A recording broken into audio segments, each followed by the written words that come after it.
Okay, सो chapter number 14 उसके अंदर यहाँ पे ये क्वेश्चन देखना है जो आज के बहुत दो इंपॉर्टेंट क्वेश्चन में से माना जाता है। यहाँ पे आता है, with the help of a suitable circuit diagram explain how will you sketch the characteristic curves of a junction diode and sketch and explain this curves. अब यहाँ पे ये जो फिगर सबसे पहले बतानी होती है, तो when you want to explain this question, तो ये जो लाइंस है ना वो आप खुद पढ़ेंगे ना तो भी पता चल सकती है। कैसे? ध्यान से सुनिए क्या लिखा हुआ है। A graph showing the variation of current flowing through a PN junction with the voltage applied across it. So the meaning of V, that is the voltage, I, that is for the current, for a PN junction diode. तो जब मैंने ये characteristic मतलब क्या था कि graph, if I just draw a graph which gives a variation when the current flowing through a PN junction diode with how voltage changes. So definitely in the forward bias as well as in the reverse bias. तो अपने को ये पता चला कि forward bias में current ज़्यादा मिलेगा, अच्छी तरह से फ्लो करेगा, ऐसा हमने समझा था। In the case of forward bias current flow in the milli ampere, in the reverse bias it's 1000 times smaller than that. तो वहां पे कौन से ऑर्डर में करंट फ्लो करेगा रिवर्स बायस में? माइक्रो एम्पियर में फ्लो करेगा। मतलब हम ऐसा समझते हैं कि वो बहुत ही कम करंट जो है वो माना जाता है। ठीक है, सो this is just a basic idea. अब फॉरवर्ड बायस की कैरेक्टरिस्टिक देखनी है। अब इसके लिए ये फिगर और उसका ग्राफ बहुत ही काम का है, ध्यान से सुनते जाइएगा कि ये फिगर को कैसे बनाया। First of all you can just make as a simple figure what required things. आप यहाँ से फिगर ड्रॉ करना स्टार्ट कर सकते हैं। First of all this is a PN junction diode, ये अपने को पता चलना चाहिए। ये पी है, यानी पीएन जंक्शन डायोड का ये पी है। ये जो लाइन है उसको हम एन कहते हैं, P for positive, N for negative, ऐसा भी आप समझ सकते हैं। When I am going for the forward bias, तो याद रखने का तरीका था P to positive, N to negative. तो जब हम यहाँ से ये ड्रॉ करते हैं तो यहाँ पे सबसे पहले आता है इसके साथ रियोस्टेट। रियोस्टेट को कहते हैं वेरिएबल रेजिस्टेंस, जो इसको एक आई थिंक मैंने एक फिगर में दिखाया था आपको चैप्टर 3 के टाइम पे। Suppose if I have one cylinder and if a wire slide on it, तो उतना उसके हिसाब से वहां पे करंट जो है वो समझ में आ सकता है। अब यहाँ से लेनी है आपको बैटरी, तो P से इस वायर के कनेक्शन में देखूं तो यहाँ पे आना चाहिए positive terminal of the battery. यहाँ पे बैटरी का पॉजिटिव एंड आ गया, तो डेफिनेटली यहाँ पे नेगेटिव एंड ही होना कंपलसरी है। तो बस यहाँ पे फॉरवर्ड बायस जब हम लेना चाहते हैं तो ये वाली लाइन उसको कनेक्ट कर दो। अब हमने ये पढ़ा हुआ है, ammeter is always connected in the circuit. ध्यान से सुनिएगा, जनरली एमीटर है वो कोई भी सर्किट में सीरीज में कनेक्टेड होता है, और वोल्ट मीटर जो है वो इसके साथ पैरेलल में कनेक्ट होता है। याद करिए, galvanometer as a voltmeter, galvanometer as a ammeter, वहां पे हमने समझा था कि वोल्ट मीटर सर्किट में ऑलवेज पैरेलल होता है। तो लो यहाँ पे आ गया हमारा वोल्ट मीटर। ओके, यहाँ पे ये एरो दिखाओ, बीच में वी लिख दो, यहाँ पे सिर्फ वी रखो, इधर पॉजिटिव इधर नेगेटिव रखो, ना रखो कोई फर्क नहीं पड़ेगा। एरो दिखा दिया, वी लिख दिया, मोर देन इनफ है। और यहाँ पे रियोस्टेट जो है उसके साथ या तो पूरे सर्किट के साथ एमीटर जो है वो सीरीज में आता है। तो यहाँ पे एरो मिली एम्पियर रख दिया और ख़त्म हो गया ये किस्सा। अब इसको थोड़ा सा और फैंसी बनाने के लिए यहाँ पे बीच में स्विच रखा है। अब आप स्विच ड्रॉ करो तो भी चलता है, नहीं ड्रॉ करो और ऐसा ड्रॉ कर दिया तो भी by default we consider it is obvious कहीं ना कहीं पे स्विच होगा ही होगा। अब स्विच यहाँ पे रख सकते हो, यहाँ पे रख सकते हो, कहीं पे भी रख सकते हो, it not makes a more difference. Okay, पर मान लो आपको यहाँ पे जैसा दिया है परफेक्ट वैसा स्विच बनाना हो तो आप इस बीच वाले पॉइंट में स्विच बना सकते हैं। यानी यहाँ पे आप ऐसा कह सकते हैं कि ये जो वाला पोर्शन होगा वहाँ से हमने स्विच फॉर्म कर दिया, तो ये हो गया आपका स्विच। ओके, जैसे यहाँ से आप कनेक्ट कर दोगे तो ये स्विच बन गया। तो सबसे पहला सबसे important point P2 positive N2 negative, देखोगे तो N2 नेगेटिव आ गया। तो सबसे पहला रिक्वायरमेंट फिगर ड्रॉ करना, मैंने ड्रॉ करके बताया, आपको भी घर पे प्रैक्टिस करना चाहिए। कौन कैसे कनेक्शन में आता है, किसका क्या लेबलिंग है, इस फिगर के अंदर लेबलिंग का मार्क्स होता है। ओके, फिगर ड्रॉ करना कंपलसरी है। तो first of all PN junction diode in forward bias, P से पॉजिटिव, एन से negative, that is called forward bias. अच्छा, अगर इस फिगर में मुझे रिवर्स बायस बताना हो तो कहाँ पे चेंज करना पड़ेगा? बैटरी में। बस सिंपल सी बात है। पर ये जो बैटरी यहाँ पे ड्रॉ किया ना, उसमें किस टाइप का चेंज करना पड़ेगा? तो कि सबसे पहले ये यहाँ पे जो कनेक्शंस लिए गए हैं पॉजिटिव नेगेटिव वाले, वो यहाँ पे थोड़े चेंज हो जाएंगे। दूसरा यहाँ पे एक और चेंज लेना पड़ता है, वो ये कि P2 पॉजिटिव नहीं पर P2 नेगेटिव आएगा, और यहाँ पे बैटरी थोड़ा सा बड़ा लेना पड़ेगा, नेगेटिव और पॉजिटिव, N2P P2N, मतलब P type terminal with the negative and N type connected with the positive. दूसरा चेंज भी एक जगह पे करना पड़ेगा, वहां पे करंट कैसा फ्लो करेगा? Micro ampere. माइक्रो एम्पियर में कन्वर्ट कर फ्लो करेगा, इसलिए तो माइक्रो एम्पियर लिख दिया। बाकी सब कुछ एज इट इज रहेगा। तो एक फिगर समझो, एक फिगर ड्रॉ करो, दूसरा फिगर अपने आप बनेगा, पर ये पता चलना चाहिए। अब बस ये जो समझा, ये जो ड्रॉ किया, यहाँ पे आप लिखना हो ना, जब एक्सप्लेनेशन देखोगे तो you find it, diode connected with the rheostat and rheostat one end is connected with the positive terminal of the battery, negative terminal of the battery connected through switch and milliampere with the n type terminal of the battery, voltmeter connected with the diode in a parallel combination।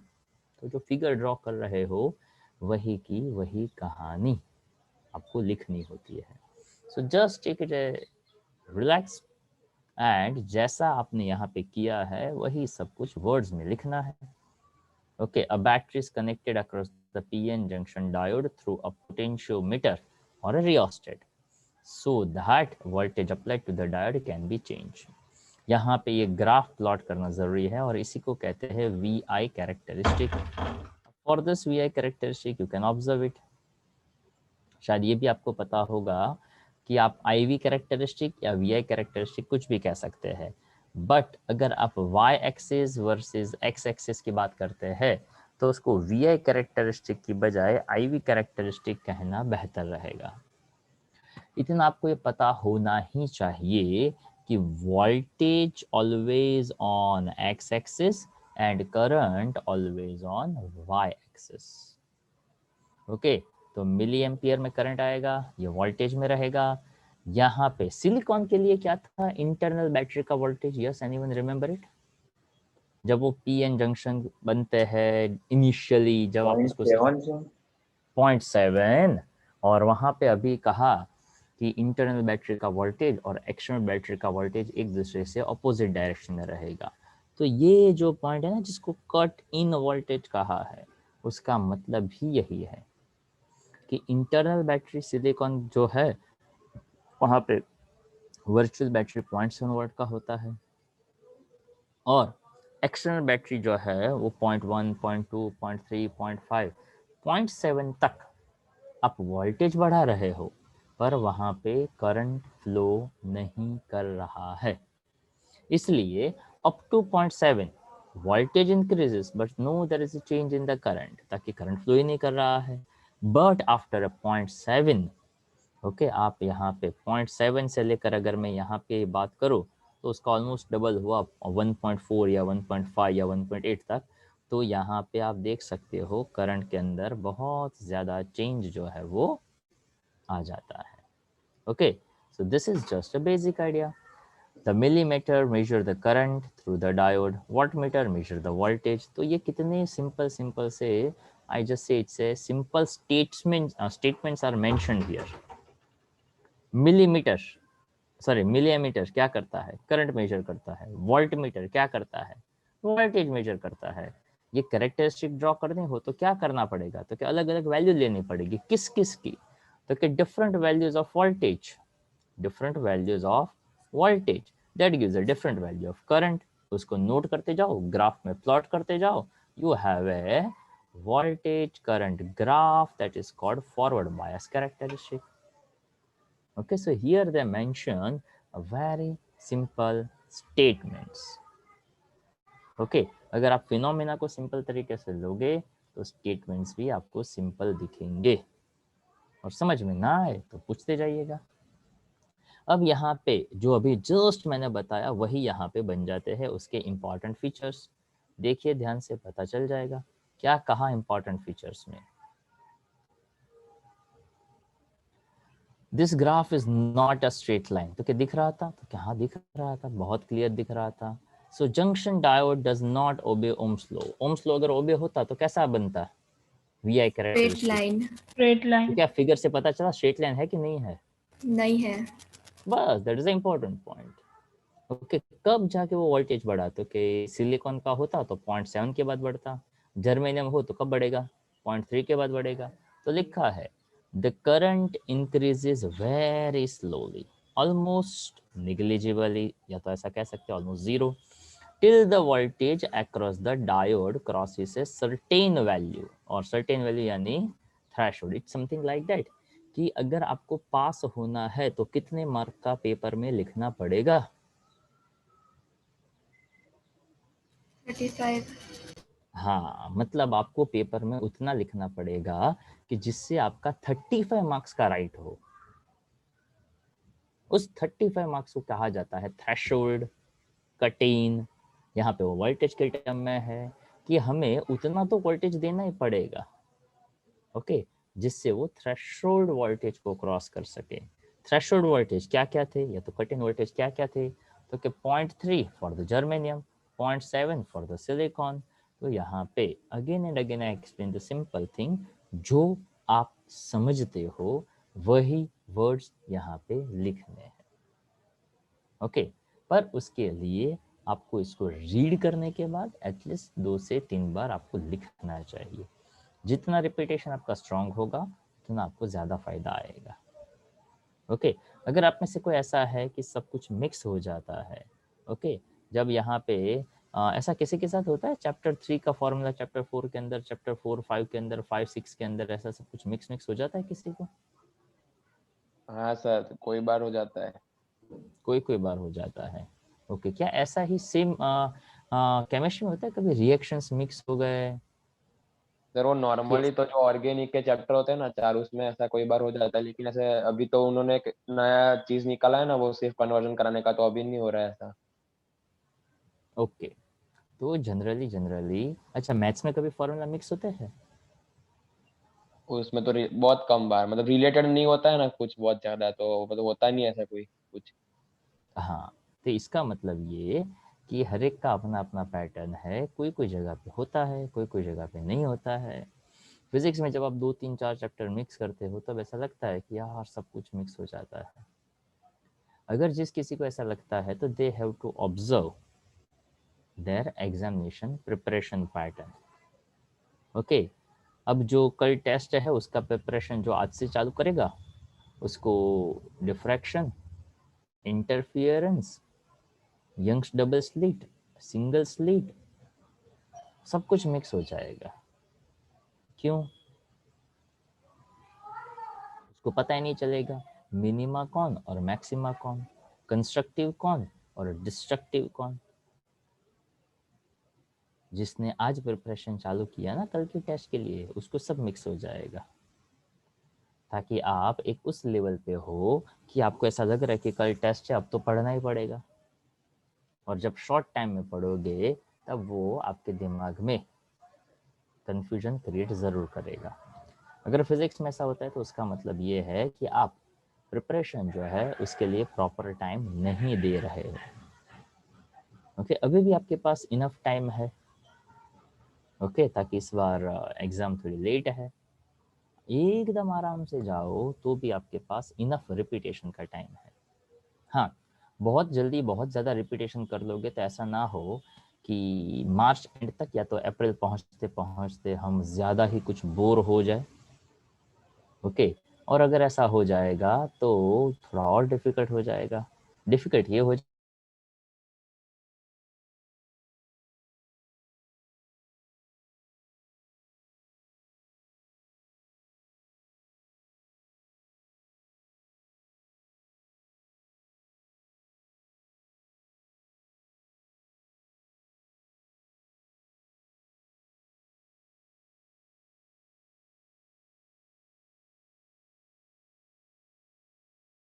Theory करो, जैसा आपको ठीक लगे वैसा करो।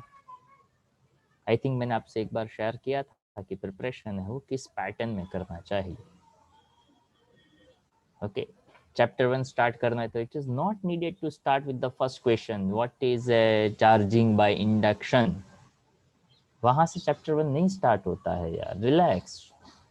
Text book खोला, what is electroscope, ऐसा तो पढ़ा ही नहीं था यार। गोल्ड लीफ कहाँ से आ गया, ये इलेक्ट्रोस्कोप कौन है, ऐसा तो कुछ बताया नहीं था, तो दैट्स नॉट नीडेड। ओके हाँ, कूलम्स लॉ बोला था, अच्छा dimensional formula Coulomb's, not needed, relax. Okay तो नीडेड क्या है भाई वो बता दो आप। ओके वो तो अगर आप चैप्टर 1 के पेपर्स देखेंगे, क्वेश्चन पेपर आपके पास हो, आंसर पेपर आपके पास हो, तो क्वेश्चन पेपर देखोगे तो फटाक से पता चल जाएगा। अच्छा तो सीधा यू ही क्यों ना प्रिपेयर करें हम। चैप्टर 1 सही होना मतलब क्या, electric field due to dipole, electric dipole same axis, equatorial line, Gauss's law की एप्लीकेशन, चैप्टर 1 खत्म। ओके अगर ऐसा होगा तो न्यूमेरिकल्स पे काम बनेगा, न्यूमेरिकल्स पे काम बनेगा, तब जाकर अब आप एमसीक्यू जो हम स्टार्ट करेंगे उसमें आपका काम सही बन पाएगा। तो एमसीक्यू की प्रिपरेशन के लिए आपको गैसिंग नहीं करना है, आपको पहले सोचना है कि इसमें क्या क्या हो सकता है। तो जब हम ये रिवीजन में स्टार्ट करेंगे तो रिवीजन में हम एमसीक्यू ही सोच रहे हैं, तो जितने ज़्यादा उसमें आप एमसीक्यू सॉल्व करेंगे तो कैसे सॉल्व करेंगे, तो पढ़ते पढ़ते होगा, पर उसके लिए आपका रिवीजन, आपका कॉन्सेप्ट क्लैरिटी है वो हो जाना चाहिए। और बहुत कुछ क्लैरिटी होगा ना तो भी एमसीक्यू उसी को कहते हैं कि कहीं ना कहीं पे कुछ फिर से नया अपने को मिलता रहता है। So now here the cut in voltage, the diode current increases rapidly, जो मैंने एक्सप्लेनेशन में बताया। Even for a very small increase in the current, the diode gives a high change in the, small change in the voltage that gives a high change in the current. Majority charge carriers feels negligible resistance at the junction. Of course, current flow कर रहा है तो उसका मतलब ये कि resistance वहां पे कम होगा, रेजिस्टेंस कम होगा तो ही तो करंट ज्यादा वहां पे फ्लो कर पाएगा। Now what do you mean by reverse bias characteristic. तो चलो अभी ये जो पढ़ा उसी के बेस पे अगर रिवर्स बायस कैरेक्टरिस्टिक देखनी तो क्या अभी जस्ट हमने कहा था उतना ही चेंज आया फिगर में, सब कुछ एज इट इज है। पी से रियोस्टेट, पी से negative N type terminal, negative terminal, positive terminal, micro ampere, यहाँ पे चाहो तो ज़्यादा बैटरी ले सकते हो। मैंने 2 बैटरी का सेट लिया था, यहाँ पे सिंगल बैटरी का सेट लिया हुआ है। टेक्निकली यहाँ पे 2 बैटरी ड्रॉ इसलिए करनी चाहिए ताकि हम यहाँ पे वोल्टेज ज़्यादा देने वाले हैं। यहाँ पे जो प्रीवियस फिगर थी वहाँ पे आप देखिए वोल्टेज जो है 1 2 3 ऐसा कुछ था, पर जब हम रिवर्स बायस के लिए फिगर ड्रॉ करेंगे तो वहाँ पे आप देखोगे करंट या सॉरी वोल्टेज -1 -2 -3, यहाँ पे माइनस एन के इंडिकेट करता है। नेगेटिव वोल्टेज, नेगेटिव वोल्टेज तो नहीं कहेंगे उसको, नेगेटिव वोल्टेज ऐसा कुछ नहीं होता है, यहाँ पे ऐसा कहना पड़ता है that voltage in opposite direction. Opposite का मतलब क्या, क्योंकि यहाँ पे जब आपने रिवर्स में बैटरी को कनेक्ट किया हुआ है तब जो वोल्टेज मिलता है that is called as a reverse voltage, that's called as a negative voltage. और यहाँ पे 1 2 3 लिया है, कोई कोई जगह पे कोई कोई रेफरेंस बुक देखोगे तो यहाँ पे 10 20 30 40 ऐसे भी वोल्टेज लिए जाएंगे। यानी जब रिवर्स बायस में काम करना हो तो वोल्टेज का वैल्यू बड़ा बड़ा लिया जाता है। कितना ज़्यादा वोल्टेज देते जाओ ना तो भी वहाँ पे करंट फ्लो नहीं करता है। तो बस देखो यहाँ पे वही स्टेटमेंट्स, सिंपल सिंपल से लाइंस। ओके सबसे पहले रिवर्स बायस के लिए फिगर, जो फिगर ड्रॉ किया है, experimental arrangement studying a characteristic, मतलब it's a simple statement. Microammeter is used to measure the small current through the reverse bias diode and VI characteristic given the figure. सीधा VI characteristic, ये graph को क्या सोचने का, क्या समझने का, ऑब्जर्व केयरफुली. वोल्टेज बढ़ रहे हैं बढ़ रहे हैं बढ़ रहे हैं, पर करंट में कोई चेंज नहीं है. After certain voltage, and that is known as a breakdown voltage. यहाँ पे रिवर्स बायस में क्या था, हमने क्या फिनोमेना पढ़ी, that depletion barrier increases, external voltage and internal voltage in the same direction. जैसे ही एक्सटर्नल वोल्टेज थोड़ा बढ़ेगा, इंटरनल थोड़ा और बढ़ जाएगा, इंटरनल बढ़ेगा, तो एक्सटर्नल कभी इंटरनल को क्रॉस कर ही नहीं पाएगा. This voltage increases. As this voltage increases, एक पॉइंट आएगा जिसको कहते हैं ब्रेक डाउन वोल्टेज. ब्रेकडाउन यानी क्या हो जाना, तो कि वहां से वो जो बैरियर था वो बैरियर टूट गया, and that current flow that is in the order of micro ammeter. जब भी ग्राफ वाला क्वेश्चन हो तो वाई एक्सिस पे, एक्स एक्सिस पे कौन सी क्वांटिटी है वो आपको बतानी है, उसका ग्राफ का नेचर आपको बताना है.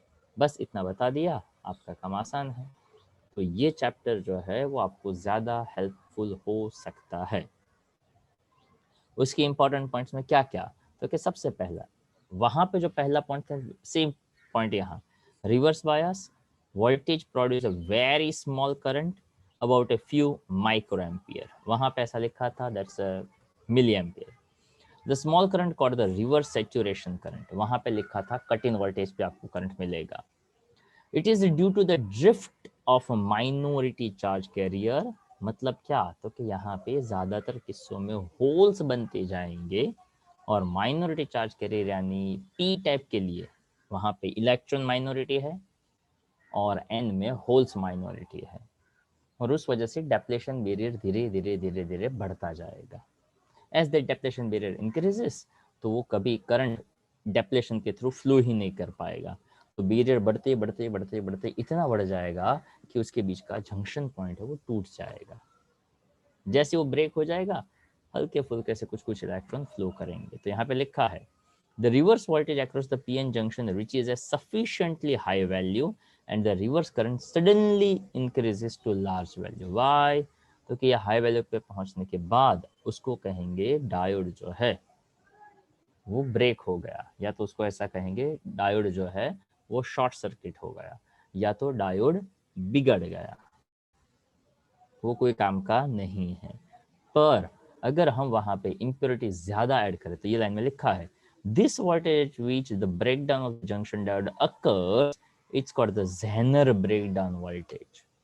मतलब अगर रिवर्स सिचुएशन में कहीं पे यूज करना पड़े तो उसको कहते हैं Zener voltage, Zener breakdown voltage, ऐसा वर्ड लिखा हुआ है.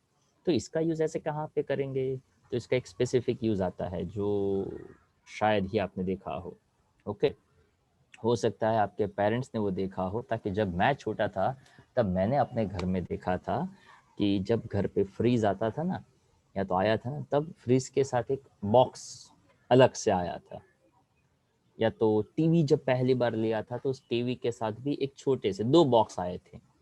एक बॉक्स को कहते थे स्टेबिलाइजर और एक को कहते थे बूस्टर. इफ इट्स पॉसिबल तो आप अपने पेरेंट्स के पूछिएगा कि क्या पहले ज़माने में जब टेलीविज़न आते थे, पहले टेलीविज़न मोटे थे और लोग दुबले पतले थे. ओके, आज थोड़ी सिचुएशन अलग है. ओके, तो जब मोटे टीवी हुआ करते थे तब उसके साथ एक छोटा सा बॉक्स आता था जिसको कहते हैं बूस्टर, और दूसरा एक बॉक्स आता था जिसको कहते थे स्टेबिलाइजर. स्टेबिलाइजर वर्ड से क्या पता चलता है, ये क्या करता होगा, स्टेबिलाइजर क्या करता है, स्टेबल करने का काम करता होगा. एग्जैक्टली. तो वोल्टेज की स्टेबिलिटी का काम करता है. वैसे as we all are living in the Ahmedabad और हमारे यहाँ पे टॉरेंट की सर्विसेज है, तो हमें कभी इन बातों का कभी पता ही नहीं चलता है. ओके, हमारे यहाँ पे अहमदाबाद में पावर कट, ये वर्ड कुछ कुछ लोगों के लिए तो है, पावर कट क्या होता है. Okay, they don't know what do you mean by power cut. Okay, जैसे कि मेरा सन है बहुत छोटा है, वैसे भी 7-8 साल का तो बड़ा होता है, पर फिर भी जब हम अहमदाबाद से बाहर जाते हैं, जूनागढ़ या भावनगर जाते हैं और कहीं पे बिजली जाती है, ले કેમ આવું કેમ થયું, કેમ लाइट क्यों वही गई, આવું क्या रहता है, ले क्यों? तो क्या 7-8 साल में बाहर तो रेयरली जाते होंगे ना, और बाहर रेयरली गए और तब ये पावर कट आया, तो it is very unusual for them. क्यों? तो क्या पावर कट थोड़ी ना होता है, कहीं नहीं होता है पावर कट, बट उसको पता नहीं है कि वी आर इन अहमदाबाद, तो यहाँ पे पावर कट नहीं होता है because we are giving a enough to the company for a good services. Okay, अगर आपको थोड़ा सा पता हो तो दिल्ली के अंदर बहुत ज़्यादा प्रॉब्लम है इलेक्ट्रिसिटी का। जैसे यहाँ पे हमारे घर, हर घर में AC, it's not a luxury now, okay, it is just necessity. उसी तरह से ऑलमोस्ट दिल्ली के हर एक घरों के अंदर जनरेटर होते ही है। क्यों? तो क्या रोज़ या तो हफ्ते में 2-3 दिन कभी भी ऐसे पावर कट हो ही जाए तो आदमी काम कैसे करे? तो हर एक के घर में जनरेटर होते ही है। ओके, इट्स सिंपल सी बात है। ओके, जैसे हमारे यहाँ पे एसी होते हैं, वैसे ही कोई कोई रीजन हो जहाँ पे पूरा दिन ठंड ही ठंड या तो पूरा साल ठंड ही ठंड ज़्यादा रहती है, तो वहाँ हीटर पे घर होता में, है। हाँ, कितनी कॉमन सी बात है, but for it is so ऐसा, हाय हाय ले क्यों અહીંયા આવું, અલા ભાઈ આપણે કઈ અલગ જગ્યાએ રહીએ, કોઈ બીજી જગ્યાએ રહે, તો બંનેનું સ્ટાન્ડર્ડ अलग अलग। ओके, अगर कोई यहाँ से अब्रॉड किसी का कोई रिलेटिव हो तो ऑस्ट्रेलिया, यूएस, लंदन ऐसे जाओ ना, तो वहाँ पे बहुत ठंड का टाइम हो ना, तो they just feel safe inside हो।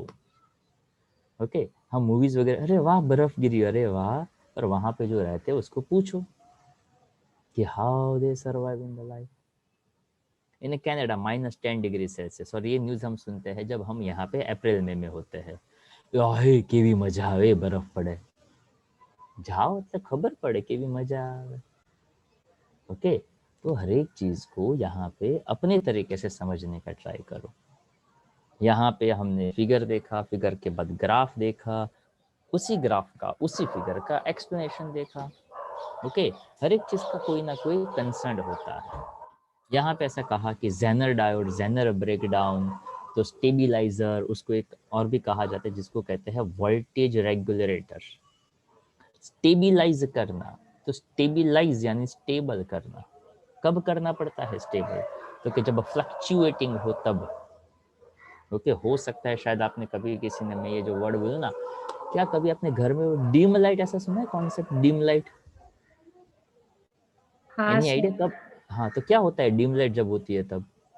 मतलब पूरे एरिया की लाइट चलती है तब हमारी थोड़ी कम हो जाती है, पावर थोड़ा कम थोड़ा आता है। बहुत, ओके ओके ओके ओके, तो चलने के सर लिए ये मतलब कॉन्सेप्ट।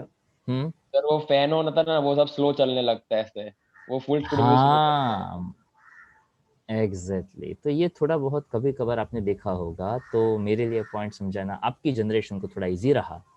आने वाली जनरेशन तो पता नहीं ये सभी बातों को समझेंगे कि नहीं समझेंगे। शायद मुझे तो लगता है ऐसे सभी बातें ना वो सिलेबस से निकाल देनी चाहिए।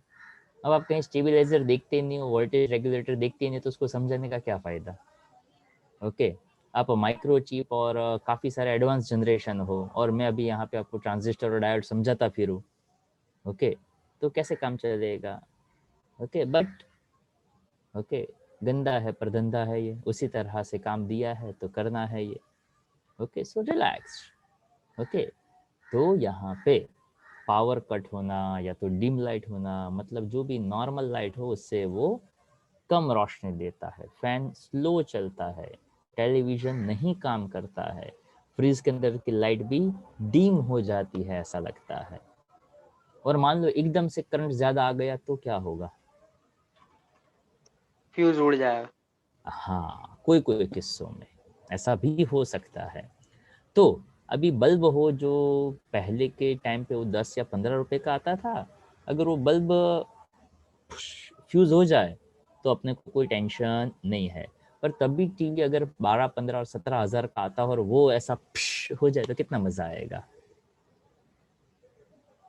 ओके अगर आज भी टीवी है वो फिस हो जाए तो अपने को मजा नहीं आता था कि 15 रुपए का बल्ब समझ सकते हैं कि बल्ब का लाइफ खत्म हो गया, पर टीवी है वो 15-17 हजार का, 11 हजार का, 5 हजार का भी हो तो भी वो बंद हो जाए तो अच्छा लगता नहीं है। दैट्स वाई वहां पे ये जेनर डायोड है वो लगाए जाते थे कि जिससे वहां पे अगर रिवर्स करंट हो ओके या वोल्टेज में फ्लक्चुएशन हो तो भी जेनर है वो आपको एक कांस्टेंट वोल्टेज है वो दे सके। Okay that is called as a voltage regulator.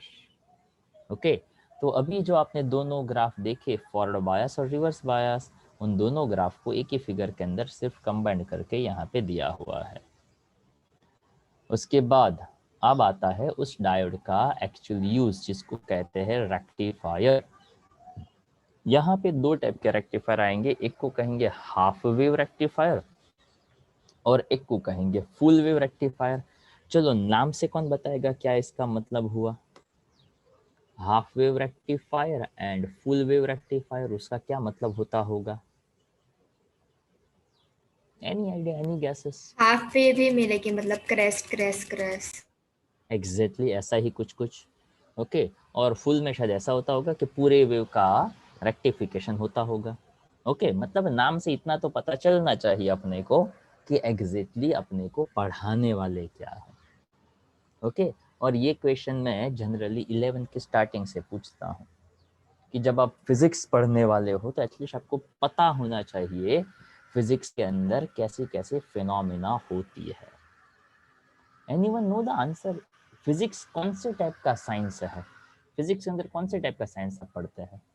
Science related to nature physical का ऑब्जेक्ट। साइंस। सॉरी कौन कौन सा? नेचर का साइंस। हाँ ओके और अपने को नेचर से ज़्यादा कुछ लेना देना होता नहीं है तो अपने लिए डिफिकल्ट हो जाता है। ओके ऐसा वर्ड आया था 11th स्टैंडर्ड के स्टार्टिंग में, तब से समझाया था कि फिजिक्स ऐसा साइंस है जो नेचर के साथ कैसे रिलेट होना है। ओके किस तरह से नेचर्स लॉ काम करते हैं। ओके काफ़ी लोग को ये क्वेश्चन होते हैं नेचर्स लॉ मतलब कौन सा लॉ, और उसी नेचर्स लॉ को बताया था ये अपने डी ब्रोगली ने। क्या कहा था डी ब्रोगली ने, याद है डी ब्रोगली? वो अपने चाचा जी। Every particle has a wave nature associated with it. हाँ ओके हर एक चीज़ है या तो वेव फॉर्म में है या तो पार्टिकल फॉर्म में है। हम कौन से फॉर्म में है? पार्टिकल फॉर्म में। हाँ तो क्या बायोलॉजी इस बात को मना करता है कि every day and night human body cells उसमें ऐसा होता रहता है कि जो सेल लेकर हम आए थे आज भी वही के वही सेल है हमारे बॉडी के अंदर? नहीं नहीं सर। नहीं है तो क्या कहता है बायोलॉजी उसको लेकर? वो सेल्स चेंज होते रहते हैं, ऐसा कुछ है ना वो। हाँ वो टेंथ मल्टीप्लाई में आया होते तो रहते बहुत हैं, याद नहीं है अभी ऐसा मैंने, मतलब कोई मेरा बात तो एक मल्टीप्लिकेशन होते रहते हैं सर। कोई बात नहीं कोई बात नहीं। So I am just saying that ये कहते हैं हाँ ऐसा कुछ कुछ पढ़ा था। ओके तो वही चीज है कि एवरी टाइम पुराने सेल है वो खत्म होते जाते हैं, नए सेल है वो बनते रहते हैं। ओके बट सम स्टूडेंट्स है तो क्वेश्चन, अरे यार बायोलॉजी का क्लास है कि फिजिक्स का क्लास है? फिजिक्स की बात करो ना, कौन सी बायोलॉजी इसमें कहाँ आ गई? And that's why I am just trying to connect कि ये साइंस है। ओके फिजिक्स केमिस्ट्री और बायोलॉजी तो हमने मार्क्स लाने के लिए बनाए हैं કે મારે બાયોલોજીમાં સારા આવે ફિઝિક્સમાં ના આવે આવું તમે કહી શકો ને એટલા માટે આવું કરેલું છે, બાકી ભણવાનું એન્જોય કરવા માટે છે। सो आई एम जस्ट ट्राइंग कि शायद आप में से कोई एट लिस्ट पढ़ाई को एंजॉय करना स्टार्ट करे, बाकी तो हर एक को फिजिक्स में नहीं मार्क आता यार। ओके वो स्टेटमेंट तो सबके लिए कॉमन ही है। ओके तो वो तो हर कोई बोलने वाला है। ओके फिजिक्स में नहीं आवड़तु वो स्टेटमेंट भी सब लोग बोलने वाले हैं, पर एटलीस्ट कोई ऐसा कहे कि yes everything is connected. Okay तो यहाँ पे वही चीज बताई, the property used to convert AC into DC, that conversion of AC into DC is called rectification। मतलब डायोड का यूज है AC को DC में कन्वर्ट करना, AC का मतलब होता है अल्टरनेट करंट, DC का मतलब होता है डायरेक्ट करंट। मतलब कुछ ऐसा कि देंगे हम ऐसा, यहाँ पे होगा डायोड, जैसे ये डायोड में से पास होगा टैंग टैंग टैंग, डायोड में पास हुआ डैंड डैंड डैंड। ओके, मतलब ऐसी कुछ चीज बन जाएगी। मतलब हमारा बेसिक दिमाग जो होता है ना वो ऐसा सोचता है कि एक साइड से हम ऐसे वेव डाल देंगे, जैसे डायोड बीच में आ गया डैंग, सीधा। ओके, मतलब ये हमारी बेसिक थॉट है। उसी बेसिक थॉट को यहाँ पे समझाने का ट्राई किया। The process of converting alternating current into direct current is called rectification, and the device used for this process is called rectifier. Okay, अब यहाँ पे ध्यान से सुनिएगा और समझने का ट्राई करिएगा। अगर हमें पीएन जंक्शन डायोड से करंट मतलब एज ए आउटपुट चाहिए तो हमें डायोड को कौन से कनेक्शन में कनेक्ट करना चाहिए? फॉरवर्ड। ओके, हम देते कैसा करंट है as a input? AC। AC। तो AC में अपर वाले पार्ट को पॉजिटिव साइकिल कहते हैं, यस सर। हाँ या नहीं? नीचे वाले को नेगेटिव साइकिल कहते हैं। Yes sir. तो जब पॉजिटिव साइकिल ने अगर फॉरवर्ड बायस में कनेक्ट करना हो तो क्या ऐसा समझेंगे कि जब वो क्रैश आया, जब वो पॉजिटिव साइकिल कनेक्ट किया पी टाइप के साथ, तब डायोड होगा फॉरवर्ड बायस में। पर जैसे वो क्रैश के बाद वो ट्रफ की बारी आई तो डायोड अपने आप कैसे बायस में चला जाएगा? नेगेटिव, यानी रिवर्स बायस में। तो क्या रिवर्स बायस में करंट मिलेगा? बहुत कम मिलेगा। हाँ, तो यहाँ पे ऐसा ही कुछ कुछ सोचना है कि जब मैं, ध्यान से सुनिएगा, फिर से बताने का ट्राई करता हूँ कि 1 2 3 4 5 ऐसा कुछ कुछ हमने किया, तो यहाँ पे positive positive positive positive positive जैसे मैंने डायोड को दिया, तो अगर ये इनपुट है तो इसका आउटपुट कैसा होगा? तो कि समथिंग लाइक जब यहाँ से लेकर यहाँ तक का पॉजिटिव साइकिल फॉरवर्ड बायस में होगा तो आउटपुट मिलेगा। तो क्या हाँ हाँ मिलेगा ना, क्यों नहीं मिलेगा? अच्छा, इस पार्ट के लिए आउटपुट मिलेगा? तो कि नहीं, नहीं मिलेगा। क्यों नहीं मिलेगा? तो कि जब नेगेटिव आएगा तो डायोड अपने आप में कैसे बायस में चला जाएगा? रिवर्स। तो नो आउटपुट। अब जब यहाँ पे फिर से आएगा तो मिलेगा? तो क्या हाँ फिर से मिलेगा। इसमें मिलेगा? नहीं। इसमें मिलेगा? तो क्या हाँ। इसमें मिलेगा? तो क्या नहीं। इसमें मिलेगा? तो क्या हाँ। इसमें तो क्या नहीं। इसमें तो क्या हाँ। इसमें तो क्या नहीं। तो देखो, तो आपने 1 wave, 2 wave, 3 wave, 4 wave, 5 wave ऐसे दिए थे, पूरा पूरा वेव, पर आपको पूरे एक वेव में से कितने का आउटपुट मिला? आधा। That is called as a half wave.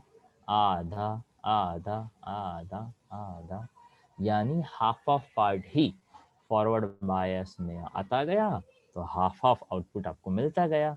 तो वही चीज यहाँ पे उसने बताई कि PN junction diode is in a forward bias, it offers less resistance and current flow. जो अभी मैंने आपको पूछा कि अगर मुझे करंट चाहिए, तो आपने कहा ना फॉरवर्ड बायस में, क्यों भाई? तो कि करंट चाहिए इसलिए। क्यों करंट मिलेगा? तो कि रेजिस्टेंस कम होता है। But when it is in a reverse bias, तो क्या होता है रिवर्स बायस में? तो कि रेजिस्टेंस ज्यादा होता होगा। रेजिस्टेंस ज्यादा होगा तो करंट कैसा? No current. तो कोई भी चीज को बोलने का और लिखने का तरीका थोड़ा तो ऑफ कोर्स वेरी करेगा ना। तो वही चीज जो अभी मैंने बोलकर बताई वो यहाँ पे लिख कर बताई कि when the diode connected in a forward bias, less resistance and current will flow. When it's in a reverse bias, no current will flow because of high resistance. अब यहाँ पे एक वर्ड जानना जरूरी है। वैसे इसका काम है AC टू DC, पर DC आने से पहले एक अलग फेज होता है जिसको यहाँ पे नाम दिया हुआ है unidirectional property of A diode enabled to be used as a rectifier। अच्छा, क्या ये जो मैंने ड्रॉ किया हुआ है, क्या इस टाइप के आउटपुट को डीसी करंट कहा जा सकता है, हाँ या ना? क्या डीसी करंट ऐसे ड्रॉ किया जाता है? किसी को आता है ड्रॉ करना? कैसे ड्रॉ किया जाता है डीसी करंट? कांस्टेंट रहेगा। हाँ, तो डीसी करंट भाई आपने पढ़ा भी है पर शायद किसी को याद नहीं होगा। डीसी करंट जब ड्रॉ करते हैं तो ऐसी स्ट्रेट लाइन हो ना, इसको कहते हैं डीसी करंट। तो क्या ये स्ट्रेट लाइन और ये दोनों सेम टू सेम है? तो क्या नहीं। इस टाइप के करंट को एसी कहते हैं, इसको डीसी कहते हैं। तो क्या ये नीचे का आउटपुट है वो एसी है? तो क्या ना। क्या ये डीसी है? तो क्या ना। तो ना तो ये आउटपुट एसी है, ना तो ये आउटपुट डीसी है। पर ऐसा आप जरूर कह सकते हैं कि अल्टरनेट नहीं हो रहा है। पॉजिटिव हुआ फिर कुछ नहीं, फिर पॉजिटिव हुआ फिर कुछ नहीं, फिर कुछ हुआ फिर कुछ नहीं। इसलिए इसको कहते हैं यूनी डायरेक्शनल, यानी सिर्फ और सिर्फ पॉजिटिव वाला आउटपुट मिलता गया, यानी कोई एक डायरेक्शन का आउटपुट हमें यहाँ पे मिल रहा है। That is called unidirectional current. अब यहाँ पे ऐसा बताया, when AC signal is fed to a diode, the diode is unfolded bias during the positive half cycle। तो जो मैं ऑलरेडी समझा चुका हूँ वो यहाँ पे वर्ड्स में दे रहे हैं। Half cycle and the current flow through it, वही चीज मैंने यहाँ पे आपको फिगर ड्रॉ करके समझाई। पर ये अगर आप एग्जाम पॉइंट ऑफ व्यू से याद रखना चाहते हो तो after completing the lecture you have to write this whole topic on the spot at least twice.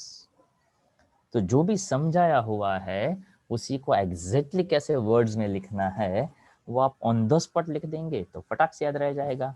अगर आज का कल करोगे तो 50% याद रहेगा, और कल का परसों कर दिया तो आपको ऐसा फील आएगा कि यार ऐसा कुछ पढ़ा था भी क्या। Okay, this is a physics magic. Okay, वैसे आप में से काफी लोग ये मैजिक को फेस कर ही रहे हैं। काफ़ी लोगों को आज फर्स्ट चैप्टर देखते हैं, सेकंड चैप्टर देखते हैं तो उसको यही फील आता है, हाय हाय ऐसा कुछ पढ़ा था भी क्या। ओके, मुझे तो याद नहीं ऐसा कब पढ़ाया था। ओके, इसके क्वेश्चंस डिस्कस किए थे? नहीं यार मुझे तो नहीं याद है किए भी होंगे कि नहीं किए थे। ओके, पर ऐसा होता है ताकि फिजिक्स उसी को तो कहते हैं, ताकि हमारा फिजिक्स में रिपीटेशन जो है वो कम है। जितना रिपीटेशन कम उतना कंफ्यूजन ज़्यादा, तो हो सके उतना रिपीटेशन करो, काम आपका आसान। So during the negative half cycle, diode in a reverse bias and does not conduct it, so thus the signal is rectified। तो यहाँ पे ये जो वर्ड्स लिखे ना उसी को मैंने ड्रॉ करके आपको बताया था। तो the junction use as a half wave and use as a full wave. तो हाफ वेव मतलब एक ही डायोड कनेक्ट किया तो अभी आपने फिगर देखा ना, फॉरवर्ड बायस में हो तो आउटपुट देगा, रिवर्स बायस में हो तो आउटपुट नहीं देगा। तो एक डायोड हाफ वेव को रेक्टिफाई करेगा। So if I want the full wave rectification तो मुझे कितने डायोड का यूज करना पड़ेगा? 2 डायोड का। Sorry, 2 diode. 2 डायोड। पर ऐसे कुछ करना पड़ेगा कि पहला अगर फॉरवर्ड में हो तो दूसरा रिवर्स में, पर आउटपुट तो मिलेगा। तो क्या हाँ मिलेगा ना। अब जब पहला वाला रिवर्स में चला जाएगा तो दूसरा वाला किस में आ जाएगा? फॉरवर्ड में। तो फिर से उसकी वजह से आउटपुट मिलेगा। तो वहां पे अल्टरनेट साइकिल चेंज होता रहेगा, तो कोई ना कोई डायोड जो है वो हमें आउटपुट जरूर देगा।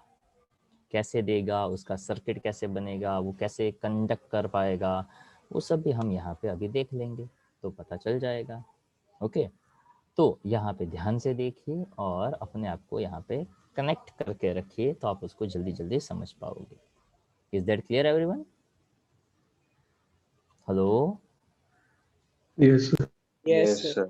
ओके, तो देखिए यहाँ पे ऐसा था, with the help of a circuit diagram explain the use of a junction diode as a, junction diode भी कहा जा सकता है, पीएन जंक्शन बोलने से जरूरी नहीं है, as a half wave rectifier. Draw the input and output wave form. तो ये 3 मार्क में 4 मार्क में पूछा जाए वैसा अच्छा क्वेश्चन है। तो सबसे पहले तो आइडिया कि हाफ वेव रेक्टिफायर यानी क्या। तो कि आपने एक पूरा वेव दिया, उसमें से आधा ही वेव क्या करेगा, आउटपुट देगा। क्यों? तो कि जब डायोड फॉरवर्ड बायस में होगा तभी आउटपुट मिलेगा, अदरवाइज नहीं मिलेगा। सिंपल सी बात। That rectifier consist of A transformer, a junction diode D and load resistance R। मतलब क्या? तो कि वहां पे ऐसा कुछ कुछ होता होगा कि जब आपने एक डायोड लिया होगा, उसमें एक ट्रांसफॉर्मर होता होगा और एक लोड रेजिस्टेंस RL होता होगा। The primary coil of the transformer, आपको पता होगा कॉइल ये वाला पड़ा होगा ना, transformer, step up transformer, step down transformer. So primary coil and secondary coil, this is a input and this is output.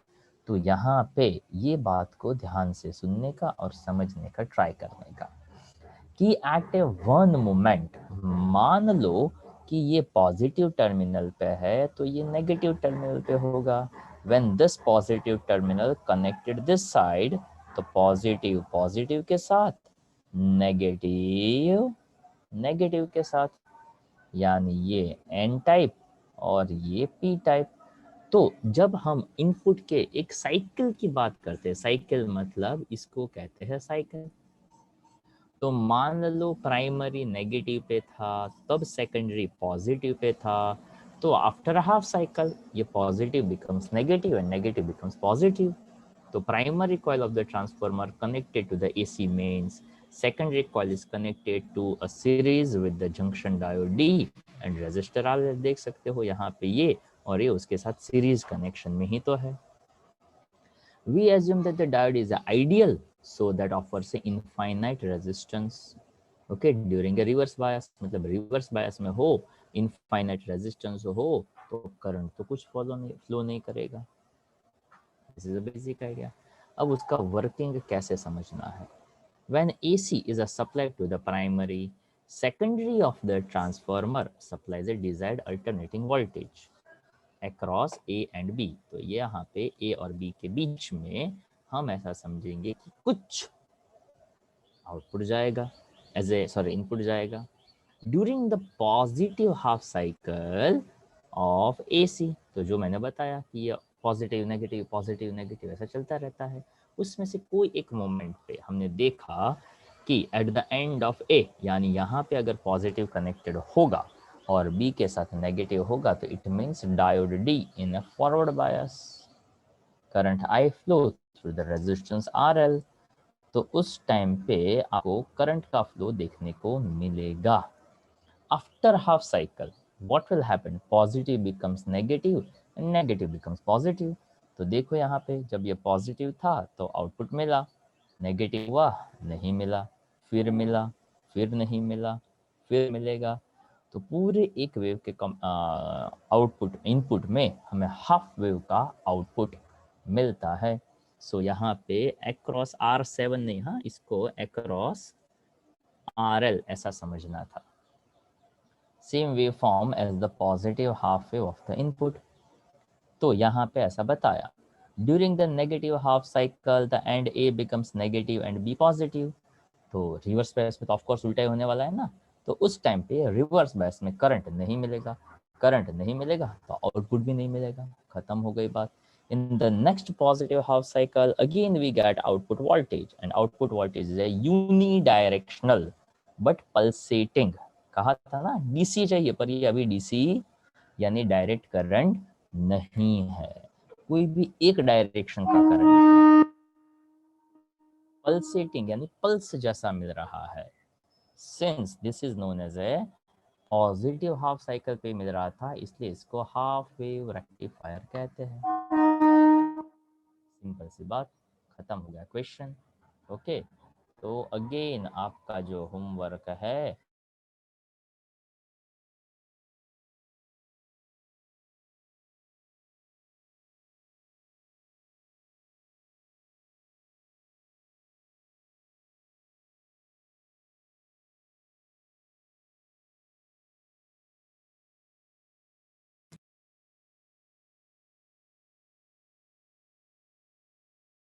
सीखना है, तो यहाँ तक हमारा लेक्चर रहेगा। ओके, चलो।